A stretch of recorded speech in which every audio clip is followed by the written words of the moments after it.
आज मैं आपको बन टक्स बेल्ट ब्लाउज बनाना सिखा रही हूँ। इसके लिए आप लोगों की बहुत सारी कमेंट आ रही थी कि मैम हमें बन टक्स बेल्ट ब्लाउज बनाना सिखाइए। तो ये टॉपिक आप लोगों की ही पसंद का है और इसे हम लंबी आस्तीनों के साथ बनाएंगे और डिजाइन का एक सुंदर सा लुक देंगे। चलिए इसे बनाना हम शुरू करेंगे। तो इसे बनाने के लिए हमने लिया है इस साड़ी का ब्लाउज पीस जो साड़ी में से निकलता है, ठीक है। ये है वो कपड़ा और ये है ब्लाउज के एक नॉर्मली पीस। तो इन दोनों को मिलाकर हम बनाएंगे एक सुंदर सा डिजाइनर ब्लाउज। कपड़े को आपको डबल में फोल्ड करके रख लेना है। डबल में फोल्ड करने के बाद अब आपको अपनी बॉडी से नाप लेना है या फिर आप चाहें तो अपने बने हुए ब्लाउज से नाप ले सकते हैं, जिससे मिस्टेक का बिल्कुल भी डर नहीं रहेगा और आपका ब्लाउज आपकी फिटिंग के हिसाब से ही बनकर तैयार होगा। तो इस तरह आपको अपना ब्लाउज लेना है और उसमें से शोल्डर का नाप निकाल लेना है। जो आपका नाप होगा वो आपको सही से मिल जाएगा और यहाँ से आपको आर्म होल का नाप मिलेगा। इस तरह आपको अपने नाप को लिख कर रखना है और इसी नाप के हिसाब से कटिंग करना है, जिससे आपका ब्लाउज परफेक्ट आपकी साइज के हिसाब से बनेगा। तो इसी तरह हमने भी ब्लाउज से नाप को लिख कर रख लिया है। अब उसी नाप के हिसाब से हम कटिंग करेंगे और जैसे मैं निशान लगा रही हूँ सेम आपको वैसे ही लगाते जाना है। तो सबसे पहले आपको कपड़े को सीधा कर लेना है। ये हो गया कपड़ा सीधा। अब आपको एक निशान लगाना है यहाँ पर हाई और होकी के लिए। तो यहाँ पर हमने हाई होकी के लिए 2 पॉइंट मार्जिन ले लिया है। आप चाहें तो यहाँ पर आधा इंच भी ले सकते हैं। अब आपको निशान लगाना है अपने ब्लाउज की लंबाई के हिसाब से। जितनी भी आपकी लंबाई है फिक्स, उसमें आपको 2 इंच एक्स्ट्रा बढ़ा लेना है।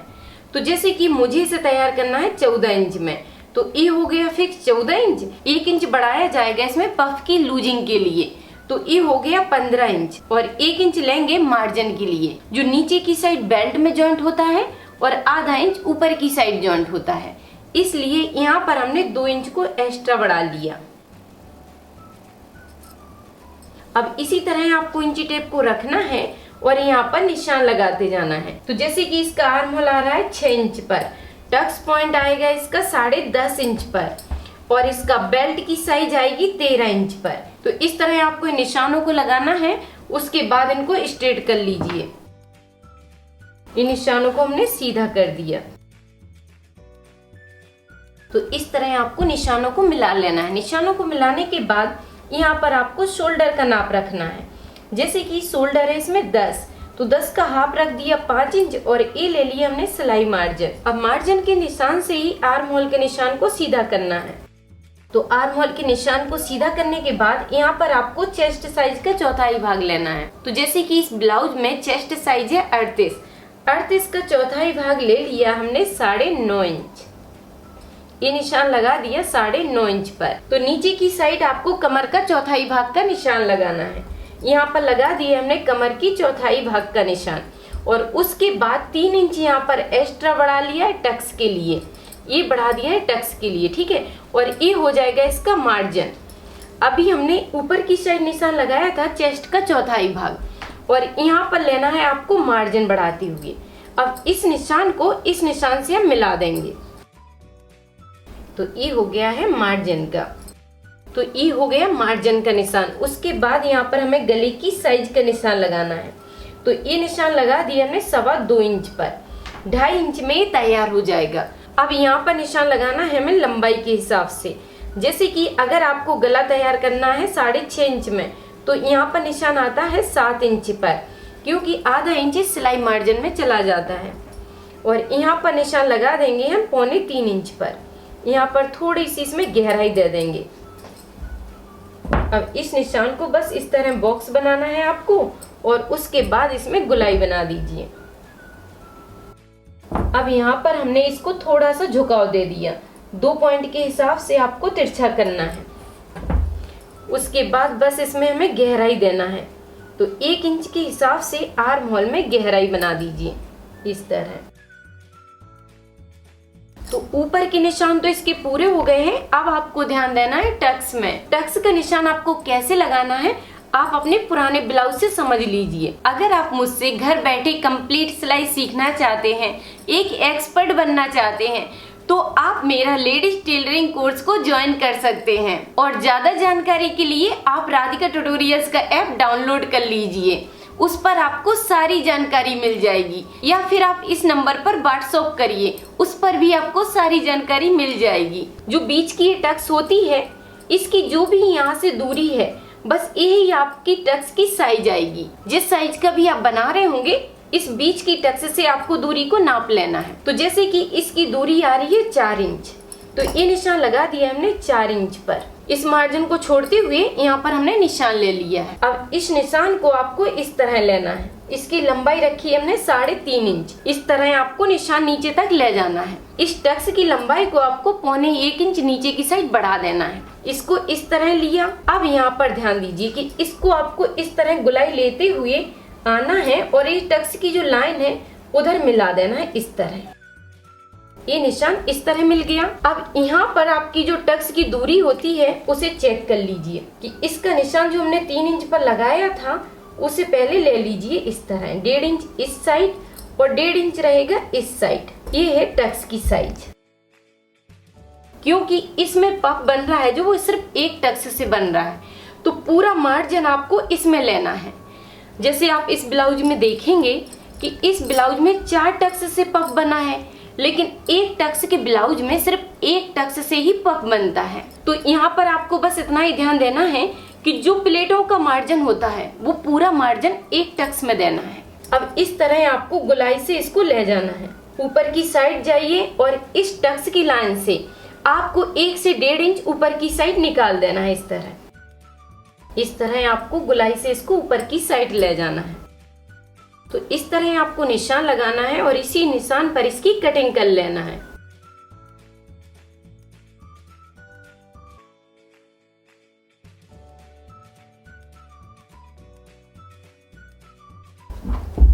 इस तरह आपको इसकी कटिंग करना है। अब आपको यहाँ पर ध्यान देना है कि जब आप छोटी साइज में टक्स को बनाते हैं, ठीक है, जैसे अगर आप 34 या 36 का ब्लाउज बनाते हैं तो उसमें आपको 2.5 इंच की टक्स बनाना है। और अगर आप उससे भी छोटा बनाते हैं तो आप 2 पॉइंट को और कम कर दीजिए। इस तरह आप साइज के हिसाब से टक्स को निकाल सकते हैं। और यहाँ पर हमने जो लूजिंग के लिए 1 इंच बढ़ाया था उसे हम बेल्ट में से इस तरह निकाल देंगे। साइड से आपको इस तरह निकाल देना है, क्योंकि लूजिंग हमें सिर्फ बीच में रखना है, साइड में नहीं। और यहाँ पर भी आपको आधा इंच के हिसाब से निकाल देना है। अब यहाँ पर जो हमने टक्स के लिए 3 इंच बढ़ाया था उसे आप इस तरह ले लीजिए, क्योंकि जब आप जॉइंट करेंगे तो 3 इंच का बेल्ट बढ़ जाएगा। तो बेल्ट में जॉइंट ना आए इसके लिए आपको बेल्ट को चेंज करना है। यहाँ पर ध्यान दीजिए, इस तरह आपको इस लाइन को सीधा कर लेना है। अभी जब हम दूसरा बेल्ट काटेंगे तो इतना कपड़ा छोटा काटेंगे, ठीक है। जब ये टक्स बन जाएगी तो इसकी गुलाई बिल्कुल सही से आ जाएगी। अब बेल्ट को हम डबल में फोल्ड कर कर निकालेंगे। ये अभी सिंगल था, लेकिन जब हम इसमें जॉइंट करेंगे तो डबल कपड़े का जॉइंट करेंगे। इस बेल्ट को उठाना है और इस तरह पकड़ लेना है। इस मार्जिन के निशान से इस तरह मिलाएंगे हम और दूसरे कपड़े को यहाँ पर यूज करेंगे। इस कपड़े को लिया और इसको हमने 4 लेयर में रख दिया। इस कपड़े को 4 लेयर में रखते हुए आपको इसके ऊपर इसे रख देना है इस तरह मिलाते हुए। और नीचे की साइड आपको ध्यान देना है कि जॉइंट नीचे की साइड हो, बाकी इधर का जॉइंट खुला होगा तो कोई भी दिक्कत नहीं, ठीक है। सिर्फ आपको जॉइंट का ध्यान रखना है तो नीचे की साइड। तो इस कपड़े को बस इस तरह पकड़ कर रखिए और यहाँ पर ध्यान दीजिए कि इस मार्जिन को हमने नीचे की साइड से तो बराबर से मिला लिया है। इस तरह आप पिन लगा सकते हैं। इसको इस तरह मिलाया और इधर आपको आधा इंच के हिसाब से थोड़ा सा इसको बढ़ा कर रखना है, क्योंकि जब टक्स बनती है तो इस तरह बनती है, नीचे से चौड़ाई जाती है और फिर एक घटती हुई जाती है। इसलिए यहाँ पर थोड़ी सी गुलाई को बना कर रखिए और आधा इंच ऊपर की साइड निशान लगा लीजिए।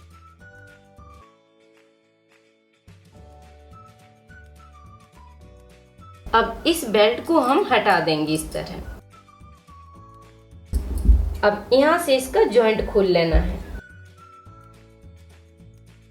इसका भी आपको जॉइंट खोल देना है इधर। इस तरह आपका बेल्ट आ जाएगा। इस तरह आप बन टक्स ब्लाउज के आगे के पार्ट की कटिंग कंप्लीट कर सकते हैं। और अगर आपको मेरे सिखाने का तरीका पसंद आया हो तो वीडियो पर लाइक जरूर कीजिए। अगर आपका कोई सवाल है या कोई क्वेश्चन है तो आप मुझसे कमेंट में जरूर पूछिए। अब हम कटिंग करेंगे पीछे के पार्ट की। बचे हुए कपड़े को आपको डबल में फोल्ड करके रख लेना है और ब्लाउज की जो भी लंबाई है बस उसको याद करते हुए यहाँ पर आपको निशान लगाना है और उसमें 1 इंच एक्स्ट्रा बढ़ाना है। पूरी लंबाई को लिया, 1 इंच एक्स्ट्रा बढ़ाया और यहाँ पर निशान लगा लिया। उसके बाद अब आप चाहें तो आगे के पार्ट को इसके ऊपर मिलाकर रखिए इस तरह, और यहाँ पर हमने हाई हुक का मार्जिन आगे की साइड को बढ़ाकर रख दिया इस तरह।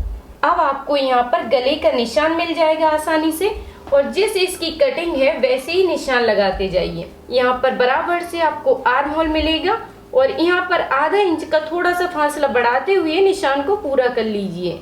ये हो गया इसके मार्जिन का निशान। इस तरह आपको निशान मिल जाएंगे। अब आपको बस यहाँ पर कमर का चौथाई भाग का निशान लगाना है, उसमें 1 इंच एक्स्ट्रा बढ़ाना है। तो ये हो गया कमर का चौथाई भाग और 1 इंच बढ़ा दिया है हमने टक्स के लिए। इस तरह आपको इस निशानों को पूरा करना है। अब इस निशान को इस निशान से मिला लेना है इस तरह। ये मिला दिया है हमने मार्जिन के निशान को। अब इस लाइन से हाफ करना है इस तरह, और यहाँ पर मिलेगा आपको टक्स का सेंटर, और यहाँ पर साइज रख देंगे हम 5 इंच। और यहाँ पर आप अपने पसंद के अनुसार गले का निशान लगा सकते हैं। जितना पसंद है उतना निशान लगा लीजिए। जैसे कि मुझे इसे तैयार करना है 10 इंच में, तो हमने यहाँ पर निशान लगा दिया है 10.5 इंच पर। अब इसका बॉक्स बना देंगे। अब यहाँ पर आप चाहें तो गोल गले का शेप बना सकते हैं, मटका गले का शेप बना सकते हैं, या फिर आप चाहें तो भी गले का भी शेप बना सकते हैं। तो यहाँ पर मैं भी का शेप बना रही हूँ इस तरह। अब बस हमें इसी निशान पर इसकी कटिंग कर लेना है।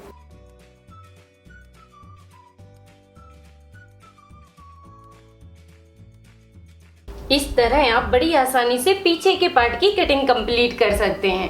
अब बचे हुए कपड़े से निकालेंगे हम आस्तीन है। तो आस्तीन के कपड़े को आपको 4 लेयर में रख लेना है। इस तरह 4 लेयर में रखिए, और जो भी आपकी आस्तीन की साइज है उससे आपको 1 इंच इसको बढ़ाकर रखना है।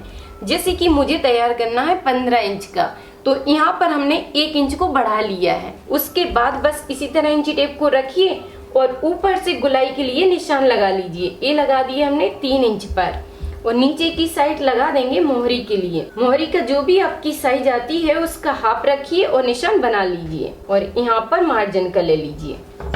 अब इस निशान को इस तरह किया, तो इस निशान को सीधा करने के बाद आस्तीन की गुलाई का हाफ निशान लगा दीजिए। जैसे कि मुझे इसे तैयार करना है 16 इंच में, तो ये निशान लगा दिया है 8 इंच पर। अब बस ऊपर से इस तरह गुलाई देते हुए आपको ले जाना है और इस निशान से इस निशान को मिला लेना है। अब बस इसी निशान पर हम इसकी कटिंग कर देंगे।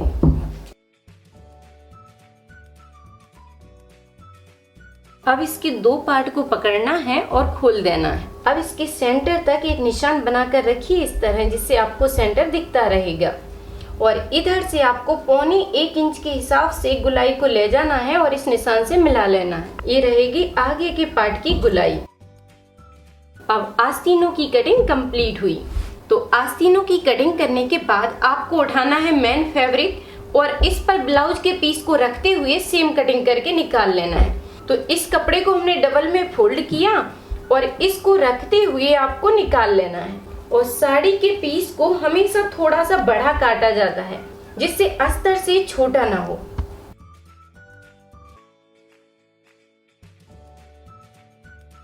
इस तरह आपको मेन फैब्रिक को निकालते जाना है, और इस ब्लाउज में मैं डिजाइन के हिसाब से मेन फैब्रिक को यूज करूंगी। जैसे कि आस्तीनों में इसका बॉर्डर तैयार करेंगे और पीछे की साइड लगाएंगे नीचे की साइड बॉर्डर, और इसके गले की पाइपिंग में यूज करेंगे और इसमें डोरी लटकन भी बनाएंगे।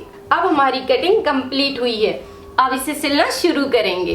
तो इस तरह एक टक्स ब्लाउज की पूरी कटिंग कंप्लीट हो गई है। ये है आगे का पार्ट और ये है इसकी आस्तीन है और ये है पीछे का पार्ट। अब इसे सिलना शुरू करेंगे। आगे के पार्ट से सिलना शुरू करेंगे। तो इसके बीच की जॉइंट को खोल लेना है आपको। इसमें जो जॉइंट रहेगा उसको हमने खोल दिया। अब इन पार्टों को अभी हम साइड से रख देंगे। अस्तर को आपको इस तरह रख लेना है। अब इसके ऊपर रखना है आपको इसे सीधा रखिए और इसमें पिन लगाकर इसमें सिलाई डाल दीजिए। मेन फैब्रिक को आपको सीधा रखते हुए इसमें सिलाई डाल देना है, या आप चाहें तो पहले पिन से भी इसको रोक सकते हैं। इस तरह पिन लगा लीजिए। पिन लगाने से आपको सिलाई डालने में बहुत आसानी होगी। अब दोनों कपड़ों को चिपकाने के लिए आपको किनारे से इसमें सिलाई डाल देना है।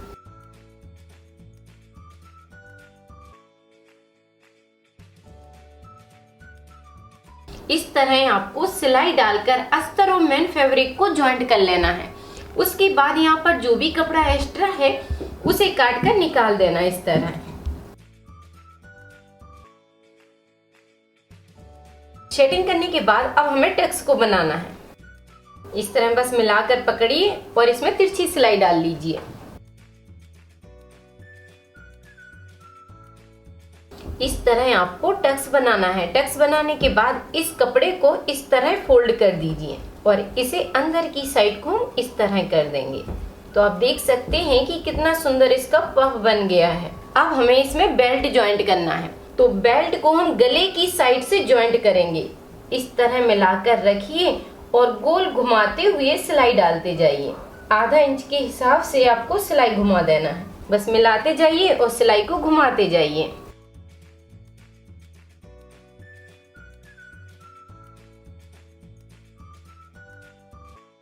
इस तरह आपको घुमाते हुए इसमें सिलाई डाल देना है और मार्जिन को ऊपर की साइड करते हुए अच्छे से नाखून से दबा दीजिए, जिससे इसमें बहुत सुंदर गुलाई आ जाएगी। तो आप देखिए कि कितना सुंदर इसमें राउंड शेप का बेल्ट बन गया है।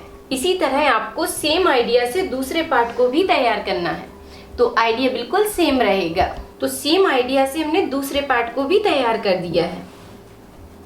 अब इसमें लगाएंगे हाई और होकी की पट्टी। तो ये ले ली हमने 3-3 इंच के हिसाब से 2 पट्टियां हैं। एक पट्टी को डबल फोल्ड करके रखना है आपको, सीधी सिलाई डालकर इसको पलट देना है। तो ये बन जाएगी आपकी होकी की पट्टी। और हाई की पट्टी में हमने अस्तर को नीचे तक रख दिया है। बस मिलाकर रखिए और इसमें सिलाई डालकर अंदर की साइड फोल्ड करके 1 इंच आपको एक्स्ट्रा बढ़ाना है और पट्टी को तैयार कर लेना है। जैसे आप हर ब्लाउज में करते हैं सेम आपको वैसे ही करना है। इस तरह आपको हाई और हुकी की पट्टी को बना लेना है। अब आगे के पार्ट को हम साइड से रख देंगे और उठाएंगे पीछे के पार्ट को।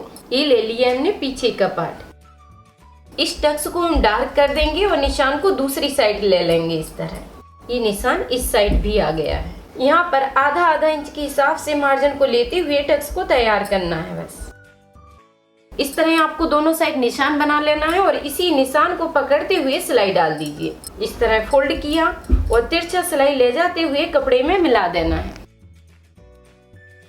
इस तरह आपको दोनों टक्स बना लेना है। अब आपको क्या करना है कि आगे के पार्ट से यहाँ पर मिलाकर चेक करना है। इस तरह चेक किया, ठीक है। अब यहाँ पर हम जब पट्टी को ज्वाइंट करेंगे तो आधा इंच कपड़ा यूज हो जाएगा और आधा इंच का जो कॉर्नर निकल रहा है उसे इस तरह आपको सेटिंग करना है, जिससे नीचे की साइड एक कॉर्नर है वो नहीं निकलेंगे। इसे आप कटिंग करते समय भी सेटिंग कर सकते हैं या बनाने के बाद भी सेटिंग कर सकते हैं, क्योंकि जब टक्स बन जाती है तो उसके बाद एक कॉर्नर नीचे की साइड को आते हैं। अब उठाना है हमें एक पट्टी और इसमें ज्वाइंट करना है। इस तरफ से पट्टी को रखेंगे मिलाकर और आगे की साइड इसको पलट लेंगे। आधा इंच के हिसाब से सिलाई डालना है और आगे की साइड पलट देना है। पीछे की साइड से पट्टी को रखते हुए इसमें सिलाई डाल दी है और आगे की साइड इसको पलट ली है इस तरह। अब यहाँ पर थोड़ा सा कपड़े को बाहर की साइड निकालते हुए इसमें 2 सिलाई डाल देंगे। एक सिलाई ऊपर की साइड और एक सिलाई इसके नीचे की साइड, या आप चाहें तो इस पे प्रेस करने के बाद भी डाल सकते हैं। इस तरह हमने इसमें बॉर्डर को ज्वाइंट कर दिया है। अब आपको उठाना है आगे और पीछे के पार्ट को और बस मिलाते हुए इस तरह रखिए। ये सीधा रखा हुआ है, इसको हमने उल्टा रख दिया। आधा इंच के हिसाब से यहाँ पर सिलाई डाल देना है। दोनों साइड सिलाई डाल दीजिए। तो दोनों साइड हमने इसमें सिलाई डाल दी है। सिलाई डालने के बाद अब इसको पलटना है और आस्तीन को तैयार करना है। तो ये ले ली है हमने आस्तीन। तो जैसे बॉर्डर हमने पीछे के पार्ट में ज्वाइंट किया है वैसे ही बॉर्डर ज्वाइंट करेंगे हम आस्तीन में। पीछे की साइड से आपको बॉर्डर रखना है और सिलाई डालते हुए आगे की साइड को पलट लेना है। तो दोनों आस्तीनों में हमने बॉर्डर लगाकर इसे तैयार कर दिया है। और इसे आपको बनाते समय ध्यान रखना है कि इस तरह की आपकी जो आस्तीन की गहराई है वो आमने सामने हो। आप देख सकते हैं कि इसकी गहराई जो है वो आमने सामने दिख रही है, ठीक है, जिससे आप बिल्कुल भी कंफ्यूज नहीं होंगे। अब बस आस्तीन की गुलाई को आगे के पार्ट में मिलाते हुए ज्वाइंट कर दीजिए। अब बस आपको आस्तीन की गुलाई को आगे के पार्ट में मिलाते हुए ज्वाइंट कर देना है। इसके सेंटर में एक पिन लगा कर रखना है आपको, और जैसे हम नॉर्मली आस्तीन ज्वाइंट करते हैं सेम आपको बस वैसे ही कर देना है, इसमें कुछ नहीं है। इधर से आपको सिलाई डालते हुए इसे मिलाते हुए यहाँ तक कंप्लीट करना है। उसके बाद फिर इधर से इस सिलाई को डालिए और बस मिलाते हुए इसे पूरा कर दीजिए। इस तरह आपको दोनों आस्तीनों को ज्वाइंट कर देना है। आस्तीनों को ज्वाइंट करने के बाद इसको बस पलटकर उल्टा करिए और इसमें फिटिंग की सिलाई डाल दीजिए। इस तरह आपको इसको मिलाकर रखना है। आस्तीन से आस्तीन को इस तरह मिलाइए और यहाँ पर एक पिन लगा लीजिए, जिससे आस्तीन आपकी छोटी बड़ी नहीं होगी। और अगर ये छोटी बड़ी हो भी जाती है तो आपको क्या करना है कि थोड़ा सा कपड़ा इधर से पकड़कर सिलाई डाल देना है, जिससे आपकी आस्तीन कंट्रोल में आ जाएगी। तो इसको गोल ही रहना चाहिए। आपको ध्यान देना है कि सिलाई से सिलाई को मिलाना है और बस यहाँ पर पिन लगा देना है, जिससे आस्तीन की सिलाई बराबर से आ जाएगी। और बस मिलाते हुए रख लीजिए। अब आप चाहें तो इसी निशान पर सिलाई डाल सकते हैं, जितना आपने मार्जिन लिया है उसके हिसाब से सिलाई डाल दीजिए। या फिर मैं आपको एक सरल तरीका बताती हूँ कि एक बार आप नाप को फिर चेक कर लीजिए और फिर इस पर सिलाई डालिए। इसके नीचे हमने एक पफ रख दिया है। पफ को रखने से आपको साइज बहुत आसानी से मिल जाती है। अब इस पट्टी के नीचे से हमने इंची टेप को इस तरह रखा और यहाँ पर साइज के हिसाब से निशान लगा लिया। जो भी चेस्ट साइज होती है उसके चौथाई भाग से बस आपको निशान लगा लेना है और नीचे की साइड आपको कमर की चौथाई भाग से निशान लगाना है और मिलाते हुए बस सिलाई डाल दीजिए। आप चाहें तो यहाँ पर भी मोहरी को चेक कर सकते हैं और बस सीधी सिलाई आपको इस तरह ले जाना है। अब जैसे सिलाई हमें इस साइड डालना है वैसे ही आपको इस साइड नापना है और मिलाते हुए सिलाई डाल देना है।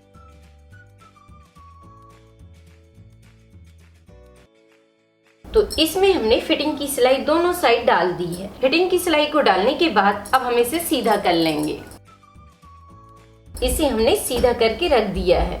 अब आपको बस गले में पाइपिंग बनाना है और ब्लाउज बनकर तैयार हो जाएगा। पाइपिंग बनाने के लिए आपको तिरछी पट्टी लेना है, ठीक है। तिरछी पट्टी लेकर डबल करते हुए आप इसमें लगाते जाइए। पाइपिंग को डिटेल में सीखने के लिए आप इस वीडियो को देखिए। इस वीडियो में मैंने आपको 3 तरह से पाइपिंग लगाने का आइडिया बताया है। आप जैसे ही राधिका ट्यूटोरियल्स चैनल पर सर्च करेंगे 3 तरह से पाइपिंग लगाना और ये वीडियो आपको सामने मिल जाएगी। इस पट्टी को हमने इधर से फोल्ड किया आधा इंच और फिर डबल करते हुए बस एक साइड से मिलाकर रखना है और खींचते हुए सिलाई डालते जाना है। तो इस तरह आपको गले में पतली पाइपिंग बनाकर तैयार करना है, जिससे गला बहुत अच्छे से चिपक कर बैठता है। और आप चाहें तो इसमें सुंदर से लुक के लिए डोरी और लटकन को बनाकर लगा सकते हैं, जिससे और सुंदर दिखेगा। तो इस तरह आप बड़ी आसानी से डिजाइनर ब्लाउज को बनाकर तैयार कर सकते हैं।